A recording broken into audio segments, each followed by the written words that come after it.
With just weeks to go before Guyanese head to the polls on September 1, the nation's political landscape came alive on Monday as contesting parties turned out in full force for nomination day. Tight security surrounded the Umaniyana in Georgetown, where the Guyana Elections Commission chair, commissioners, and election observers closely monitored the submission of candidate lists. The event drew large crowds and energetic displays of party loyalty. The ruling People's Progressive Party and the main opposition Partnership for National Unity (APNU) were both met with strong support. However, it was the We Invest in Nationhood win that surpassed many by drawing the largest turnout of the day. Several smaller parties also made their presence felt, including the Alliance for Change, Forward Guyana, and Assembly for Liberty and Prosperity, each bringing supporters and outlining their visions for change. The leaders used the opportunity to deliver passionate promises to improve the lives of citizens, with pledges focused on better wages, economic reforms, education, and tackling pressing social issues, while the governing People's Progressive Party expressed confidence in securing re-election as they made promises of their own. GCOM's Chief Elections Officer Vishnu Prasad said the Commission is in the process of reviewing the lists to ensure that they comply with the statutory requirements. I think the AFC has come back to its core principles and its core approach to politics. I've said repeatedly that we believe that if we are successful at elections, it must involve the governance of this country, must involve the opposition party. Because we want to ensure that we are not out there to promote that you do anything, operate anyhow, and then come as a leader. That is not what we want for the young people, and that is not what we should guide the young people through. So we want young people to hold themselves accountable. If politics and you want to serve your country, what you do and how you do it, it has consequences. And this is why we keep saying that our agenda is to disrupt, because we are not into window dressing. We have a collection of people, as you can see by my brother Shazam, who's all the way from 79 village under quarantine.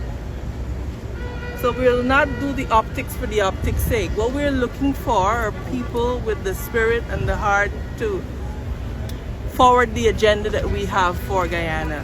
And that is to build a country where there is inclusivity, there is equity, and where there is a multiplicity of representation in Parliament. We are deeply concerned that for the last 60 years, we have been doing the same thing over and over again and expecting a different result. We should be farther along as a country. The winner-takes-all system that we have been subjected to does not work. We put the policies out there very shortly, in a timely manner. Just be patient. You want to get over with this first. Okay, how diverse is your list? What are your priority areas, if you can? What are your Priority areas to invest in the people, to uplift the lives of the people. Because every sector in this country is rotten. Every sector. But how are you going to do that? We will invest in the people. 59 years, no electricity, no water, housing. Persons can't even get access to their house lots. They claim 50,000 house lots, yet thousands of persons can't even locate, can't even go to their house lots. Prime Ministerial candidate, who's that? Very short. We see Tabitha Sarabu came out here today. Is she a consideration? Maybe. So, Mohammed, why should Guyanese vote for someone like yourself who has been sanctioned by the United States? And we heard about a lot of the implications for the financial sector of the country, its integration in the wider world. Why should Guyanese vote for you? Well, remember, at the end of the day, I'm the only one looking out for the Guyanese.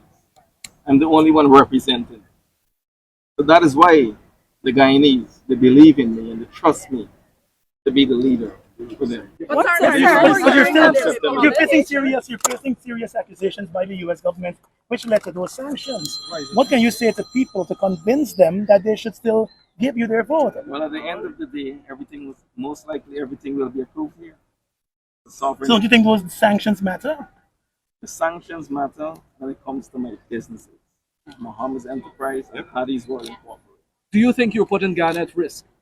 No, sir.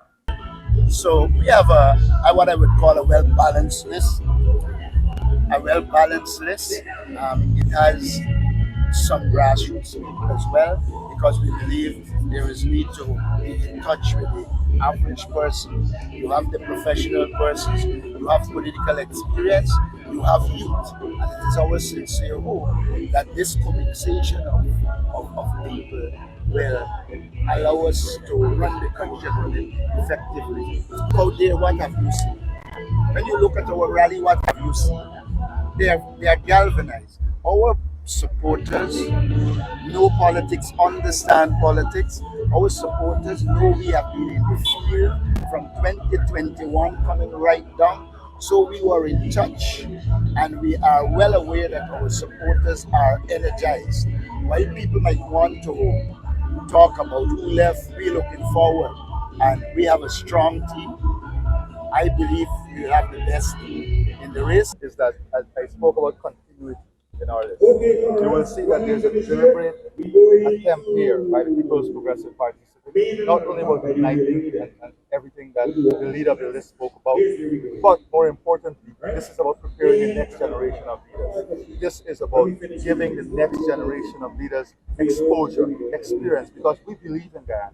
We believe in Guyana 30, 40 years from now. And the only way we can deliver that Guyana to successive generation is if we prepare leaders, if we prepare our young people, if we give them a chance. And that is what we see we're doing on this list.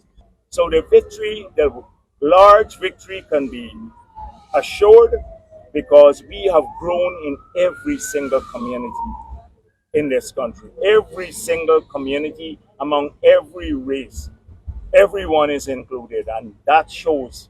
And so I am hoping that everybody will be working towards that victory, all of our supporters, and they're energized now to work towards